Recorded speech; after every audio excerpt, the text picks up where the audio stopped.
Welcome to The Uniformer. Insights into and interviews with the people and companies that drive the markets for uniforms, image apparel, public safety, and workwear. We are live at The Uniformer, and we're with my favorite Irishman today. Why don't you introduce yourself, Simon? Simon Hunter, and I am the CEO of Hunter Apparel Solutions Limited. Lovely to be with you, Rick. Thank you. Nice. Wonderful. We, for some reason, the Facebook one is not live. But we are live on LinkedIn and YouTube, and this is new to The Uniformer this year that we do them live. We're also recording it, and we'll put it out there for everyone. So Simon, you've got this family business that's been around almost 90 years now, 8 decades or 9 decades. I don't know how you count that. Are you supposed to include like the decade you're in or not? But what do you attribute that to? What's the secret to that longevity? We just passed our 90th anniversary actually in June. It's a bizarre thing that the company was established on the 25th of June, and my birthday is also on the 25th of June, so slightly weird. We haven't actually had our 90th birthday party yet. That is imminent. We were kind of away at Italy at my oldest son's wedding on the actual date, so hence we haven't had the party yet, but we're pretty good at the party thing in Hunter Apparel, and so I have to say I'm really looking forward to it. We've got a big band coming, we've got a great comedian coming, and we've invited, for the 90th, we've invited 90 people. We're going to have 90s music, and as we say over here, the crack will be 90. I don't know if you know that expression, but that's the idea. But what I attribute it to, I mean, we're a 4th generation company now, Rick, and I'm the 3rd generation of the family to run it. I think the family values that sort of have distilled into more kind of company values over time have held us in good stead. Family ownership allows us to do what we want in terms of investment. So, we are a family who just has continuously invested, all of those 90 years in the company. And that means there's the funds in the company to do cool stuff, so, there's money there for innovation. If we want to plug some dough into an innovative product that's, going to take years to pay back, we can just decide to do it. And that's one of the beauties of family ownership, I think. And we do a lot of that, and that keeps things fresh, certainly for me. Allows me to get my creative juices flowing in the company, and I think the company's just continuously evolved. We started off in Belfast in Northern Ireland in the 1930s and 1936 as a bespoke tailor for police, and stuff. Bizarrely, our company still makes those type of products, those type of traditional militaristic products, believe it or not. But over time, the company has also evolved, into many different areas. So, our products these days are much more technical and more complex PPE, and we've evolved into a company that's very much technology led. We've sort of been creating software products for 25 years. It's that sort of innovation and technology mix has allowed the company to evolve and stay relevant, across decades. Really, I would say that's the nuts and bolts of it. So there's a continual reinvention, and it's so while you have this legacy product you're saying of the tailored military, right? You've also you're continually reinventing, if you will. It reminds me a little bit of the Nintendo game company, right? Like they're just constantly, they started by making card games, right? Really, I didn't know that. Whatever, right?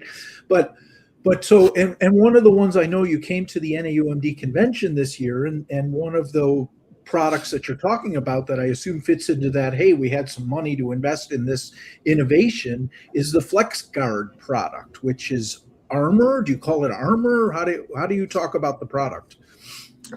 The specific category is blunt trauma armor, limb protection, specifically for limbs. So it's not chest protection. It's, you know, running from your shoulder right down to your wrist and running from your crotch right down to your ankle.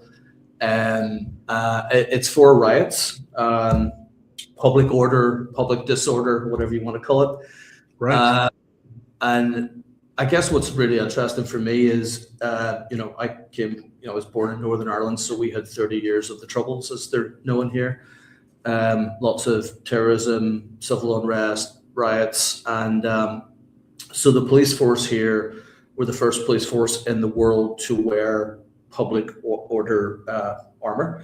It was literally drain pipes, you know, like a drain pipe from the side of your house, cut in the shape of an arm, and then gaffer taped onto your limbs. And that was the primitive version of blunt trauma armor, the first police force in the world to even attempt to use such a technology. So it's pretty satisfying for me, you know, having been born and bred in this country, to have, you know, unleashed something that's like an evolutionary step of a product that's had its origin in our country. Yeah. And yeah, it's just been a really interesting journey. It's taken a long time. It's taken 6 years, I think, in total. A lot of investment, a lot of time, way more time and money than I would have expected, to be honest. But we love it. I mean, it's just we love doing new things and cool things, and this is definitely you know, in that category. We're really proud about it, and thank you, NAUMD, for the award. Yeah, that's right. We gave you an award for the innovation. That's right. Congrats. Yeah, it's been fun. Yeah, good. I mean, you guys have won a whole bunch of awards. I mean, you count NAUMD among others. But and what's been the response to it then? Right, like you rolled it out like a year ago or so, and from the first moment that we started to show the kit at exhibitions, and in the first instance that would have been in the UK. Public order officers that, you know, sort of gravitated to our stand, because my son Jude, who I know you've met, at the exhibitions that we do, just simply puts the gear on and walks about in this looking like RoboCop, you know, and it's very effective, because sticking it on a static dummy is, you know, hey ho, people would just walk past. But when it's a living model walking around in the gear, I think it's a bit more eye catching, and public order officers come onto the stand and go, you know, wow, what is this? And then we can actually hand them pieces of the armor, and they can literally try it on. And I think, you know, we've been exhibiting this in America, we've been exhibiting this in the UK, we've been exhibiting this in other parts of Europe and the Middle East, and the reaction is consistently the same. People are really in awe of this product, because it's not like anything else in the world in that category of blunt trauma armor.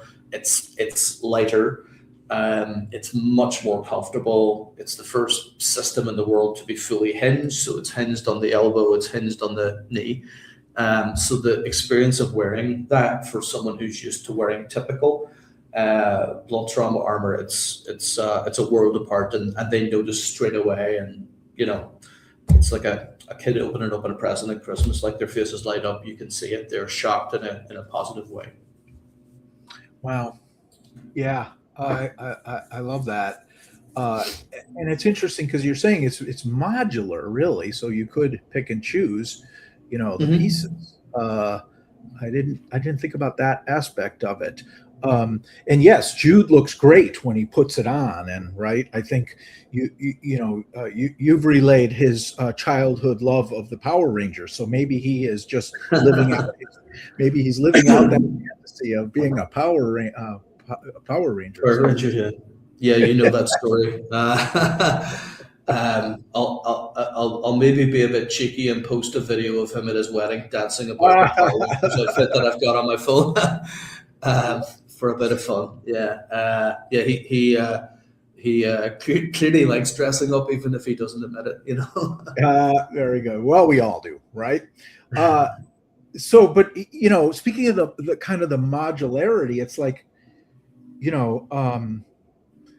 I mean, you could hop a fence in, the way that you guys built it. And so while we don't expect armor to be comfortable, right, because this is a very serious, situation, and you're assisting with life-saving equipment, there's a lot of comfort when you see the mobility, aspects to it.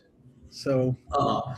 Yeah, I mean, the hinge system itself makes all the difference. I mean, what I've noticed in the sort of the period before sort of physical R&D, let's say, and we were still in a sort of market research phase, when we looked at countries that wore such equipment, parts of the UK, United States, Israel, France, and we looked at what people were doing, it was really quite common that officers would leave the what was static protection, let's say, on the elbow and on the knee off. So they would have this static protection running from their shoulder down their arms. They would have it on their legs, but not on the knee and not on the elbow. And that was because, putting static protection where there is a hinge joint just doesn't work very well. It's actually irritating. And so people would just take the risk of not having protection on their elbow and knee.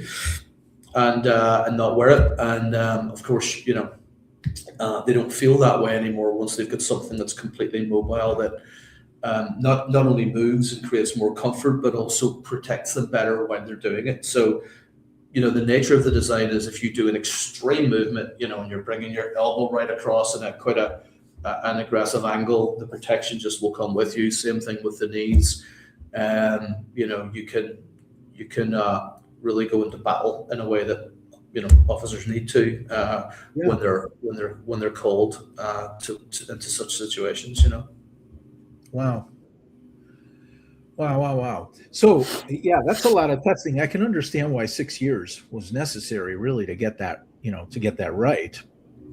And who knows, it may even iterate now over time as you field as it's tested in reality. To some extent already, we've already done a kind of a V2 where we've created like a fast donning vest, so you can put a certain amount of the kit onto a vest, and it basically means you're just sliding your body through into the vest and zipping it up, and then you're already good to go. And not everybody who wears such products wears a full bodysuit of it. So as you said, that modularity aspect, allows people to pick and choose what bits they feel they want or need for any situation. Yeah, I really like that approach. And so you mentioned this earlier about that you had a series of innovations. You've got Hunter Care, and you've got Hunter Pack. I think that's the software piece, and that there's a decontamination, right? And people can go to your website, which is hunterapparelsolutions.com. Yes, indeed. Okay. I wasn't sure if I remember. There's also a FLEXGUARD website as well, which is www.flexguard.co.uk. So there's two different websites. And so how do you, these other innovations, right? How do you pick? How do you decide what, where to focus that time and whatever R&D money you've got available? And right? That's got to be a challenge. Yes and no. Hunter Pack and Hunter Care are different. So those are software products. So, I myself came from a technology background. I think I might have mentioned to you before, I came from the semiconductor industry, working for an American company actually called Seagate Technologies, who I think they're in usually the top 2 or 3 semiconductor manufacturers in the world. So very, very large company. So when I was working in that company, I was surrounded by technology. we wore head to toe PPE coverage. There's no skin showing. You don't touch any products. You touch everything with a vacuum wand. It's perforated floors and roofs, ultraviolet light, and the airs change every 17 minutes. I was running, like, this is a long time ago. This is sort of nearly 30 years ago. I was running a team of 8 robots and 8 humans. These robots were really quite large back in those days. I'm sure they're much smaller today. So I came from a work in an industrial environment that was full of SOPs and just technology absolutely everywhere. When I came to work full-time for the family company, this sector, that was like 30 years ago when I came into the company, the sector was not very technology forward. And so it just seemed obvious to me to bring technology into the company. So, we were the first company to create a digital managed service, and that's essentially what Hunter Pack is. And then we became the first company to create a track and trace duty of care system for PPE. And, then we sort of were blending these things with high-tech laundry environments. And then that eventually led to, many years later, that led to the innovation that we call Deconology, which is the advanced liquid carbon dioxide decontamination system. So although we still operate an aqueous laundry here, we've got a lot of syllables you just throw off like that, Mr. Hunter. My gosh, it's a lot of syllables to throw off. So, but I'm tracking you. Yeah, so it's sort of the blend of the software and the hardware, the high-tech hardware combined, that makes it unique and gets me excited. And so I mean, all those things have happened over a fair expanse of time. This between the software and the hardware innovations and the product innovations, and it's what gets me excited about the company. It's what gets me up and dug in. Right, but decades of work, like you're saying, it's not just a, and in this day and age where, if I can't build it in an afternoon with AI, I get frustrated, right? It's like, oh well, I'm like most people, I'm loving all of that opportunity. I mean, what some of the things we're doing internally with AI are very, very cool. That is wonderful. Like, we've got a whole bunch of new software coming through that really transform things internally and externally for us, in a really positive way. So that journey continues. Hey, so we were talking about awards earlier, and didn't you recently got an MBE for like being the best director in the world, or what was that award? I did once upon a time get an NAUMD Award for best director in the UK. That was many years ago. I still can never quite believe that, but I did. No, the MBE. Well, I thought that was recent. I thought, what was the recent one then? Was it BSIF?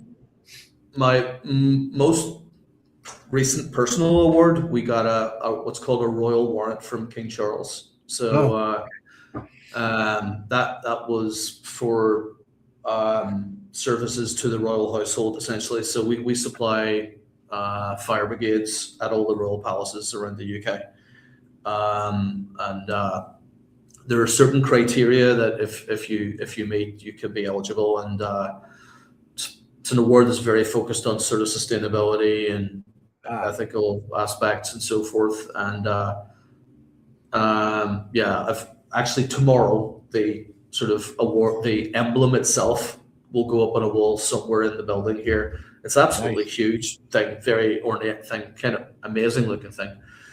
Yeah, so that was very nice.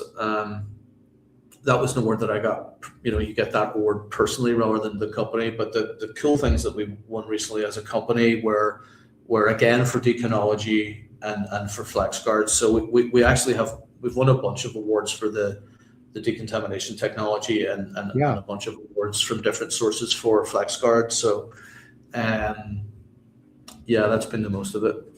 Nice. So what's your what's your advice for running a uniform company then, and all of this leadership experience and being recognized, as a leader? Is there something that stands out as a leadership lesson that that you feel? I know you've talked to me about ice baths, but I don't know that that's the lesson. That's the punishment. I am a simple person, Rick. The simple philosophy of get up out of your bed early and get into work early. And I think that sets a leadership tone of itself. I believe in hard work. I enjoy my work. So, I'm excited to come into work. And I suppose from a leadership perspective, I want people to see that and hopefully feel that way. And we are blessed in that regard. We have, sometimes I'm coming in at 6:45 a.m. and there's cars already people are inside. Yeah. That's discretionary effort. That's people being in work because they want to be in work. They don't have to be in work at that time. Equally at the other end of the day, sometimes it's 7:30, 8 o'clock at night, and I'm maybe doing lockup on that particular night, and I'm kicking people out and telling them to go home because they're, again, discretionary effort, and they're doing work they want to do. So that's lovely. I think another thing that sort of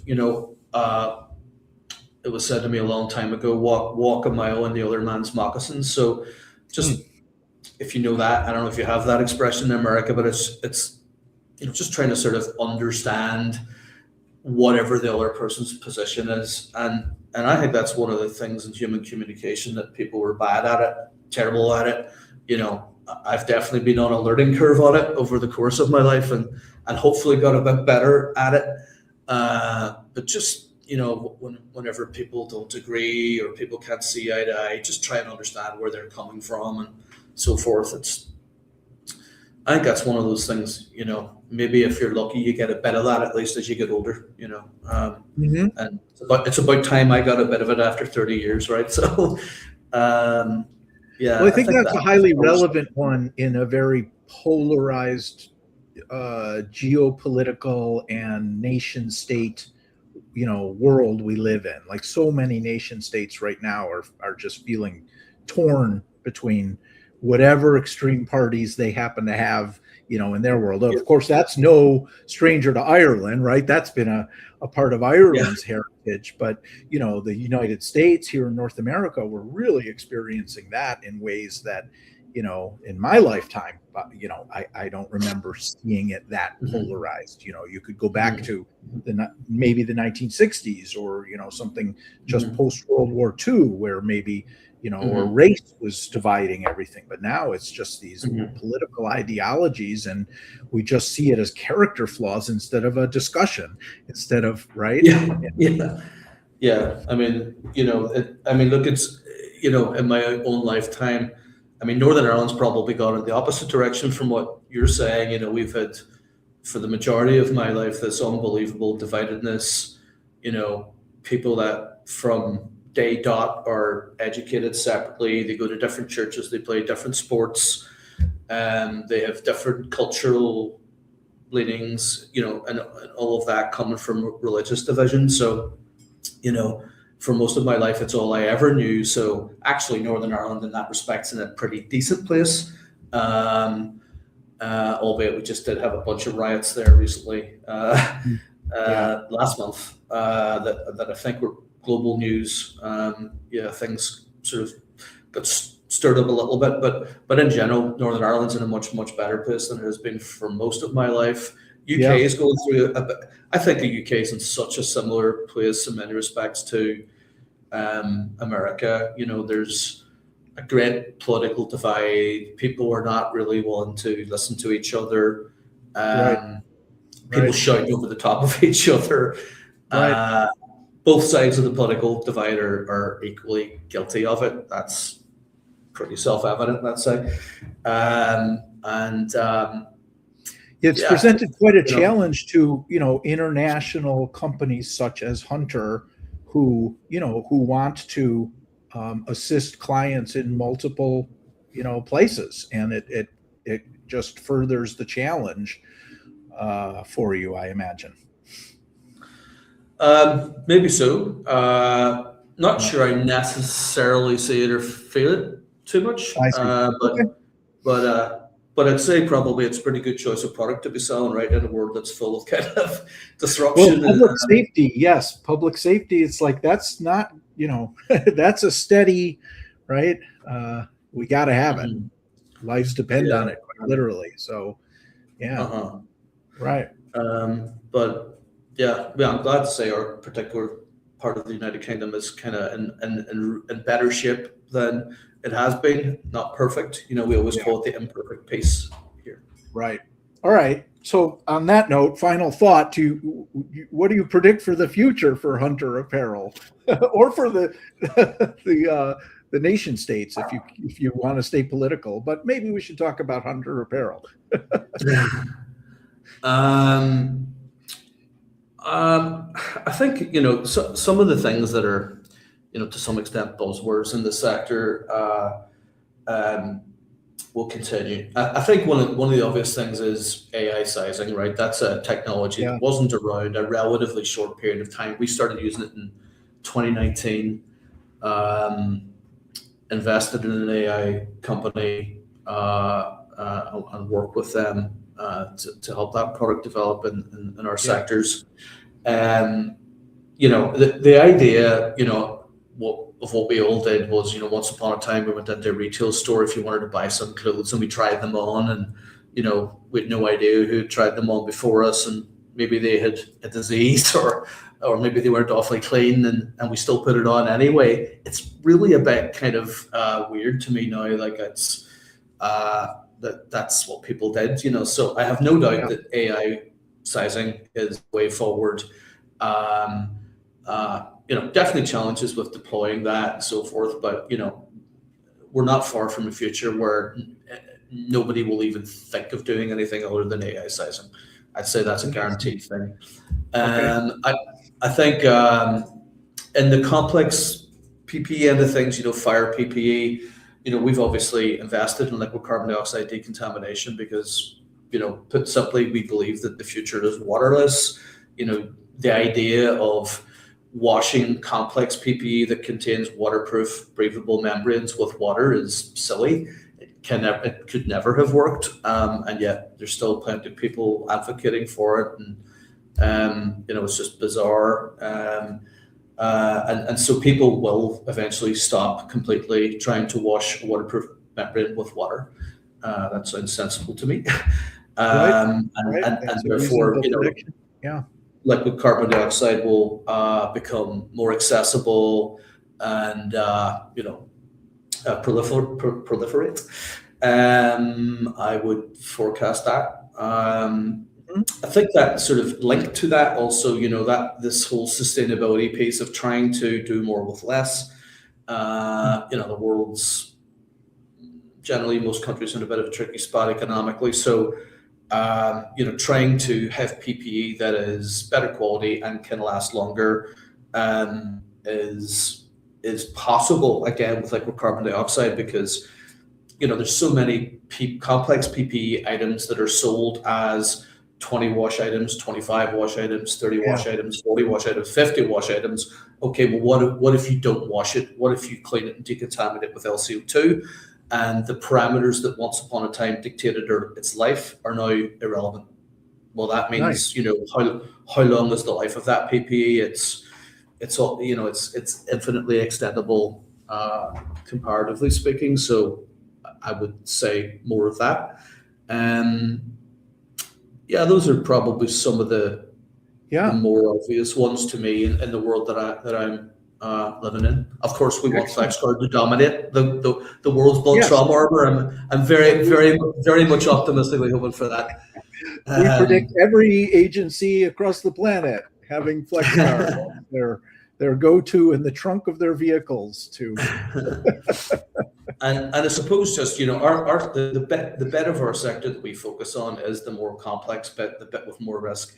There's endless applications for technology, and that in terms of analysis and reporting and so forth. Like it is endless, and it's a major focus for us now. Sort of some of the things that we can do faster and better with AI in that space. So I'm very, very excited about that stuff, because it's all synergistic with the technology system and the existing Hunter Care and Hunter Pack platforms and so on. So there's oodles of juice to be squeezed out of that, I would say.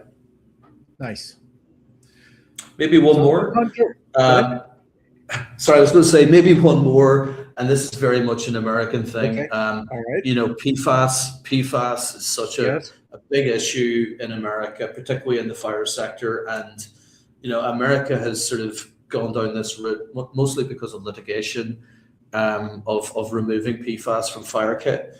The UK has decided not to do that, or at least for now, not to do that, because there are unintended consequences. You can be more at risk of getting burnt if you don't have PFAS in the kit. The technology is not really right there right now to give you kit that will perform just as well as if it had a PFAS coating and membrane in it. It's not just there at the minute. So I would say, necessity is the mother of invention. Human beings will work out how to make it perform as if it had PFAS in it, but it doesn't. And there's definitely an innovation march towards that journey. In some products, it's a bit more possible than other. We've just started to unleash onto the market a PFAS-free hood that has got the highest possible level of particulate protection. So it's got 99.9% particulate protection and no PFAS. So it's pretty cool. So I think there'll be lots and lots of products coming out over the next decade in that space, I would say. Excellent. That's a good prediction. And I certainly hope that one's true. We need the whole supply chain to get behind that one, right? Yeah, that's definitely a journey. Simon, always a pleasure. Simon Hunter, Hunter Apparel Solutions, hunterapparelsolutions.com. And thanks for taking the time to talk with us today. Rick, thank you. I love your events and I love your shows, and I'll certainly keep an eye out for this series of live podcasts you're doing. Good. Thanks, Simon. See you. Take care. Thank you very much. Bye-bye. Bye-bye.